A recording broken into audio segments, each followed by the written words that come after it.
আমার বাসায় আসতে যাওয়া করতো, বিয়ে প্রলোভন দেখাইছে আমাকে। পিপি ইমরান হচ্ছে ওর সাথে ভিডিও কন্টেন্ট তৈরি করতাম, ওর সাথে পরিচয় ছিল আমার আগে থেকেই।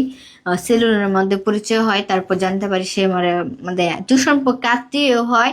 জানার পর তার সাথে কন্টিনিউ ভিডিও টিডিও করি, এরকম করতে করতে তারপর সে এক পর্যায়ে একদিন বলে যে এখানে বাসা নেওয়ার জন্য। তো বাসাটার সাথে তারপর ঢাকায় আসি আমরা, আসার পর তামান্নার বাসায় থাকি থাকি তারপর ওখানে রেখে ওরা ভিডিও টিডিও করার পর এই বাসাটা ওরা সবাই মিলে নিয়ে দিছে।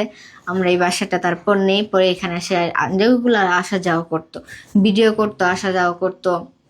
আমাকে নিয়ে দোকানে যাইতো, দোকানে যাই ভিডিও করতো, এরকম করতে অনেক দিন করছে।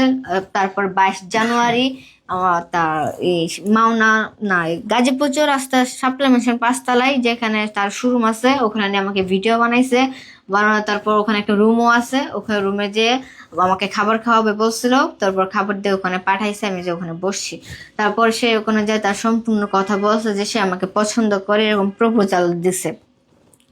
তারপর পরে আমি বললাম যে না, আমার পক্ষে এগুলো সম্ভব না। পরে সে মন খারাপ করতেছে, অনেক কিছু বলছে। বলার পর আমি সেখান থেকে কোনো মতো চলে আসি। আসার পর সে অনেক রিকোয়েস্ট করছে আমাকে, যে যে তার সাথে আমি সম্পর্ক রাখি, সে আমাকে বিয়ে করবে। অনেকবার বলছে যে সে কোন কাজের সাথে নাকি কথা বলে রাখছে আমার সাথে, সারা রাত কথা বলছে, 5 ঘন্টা কথা বলছে, 6 ঘন্টা কথা বলছে, 8 ঘন্টা পর্যন্ত কথা বলছে। ওগুলো স্ক্রিনশট আমি আপনাদেরকে দিতে পারবো। এরকম করতে করতে অনেক দিন গেছে, যাওয়ার পর আমার বাসায় আসতে যাওয়া করতো, বিয়ে প্রলোভন দেখাইছে আমাকে।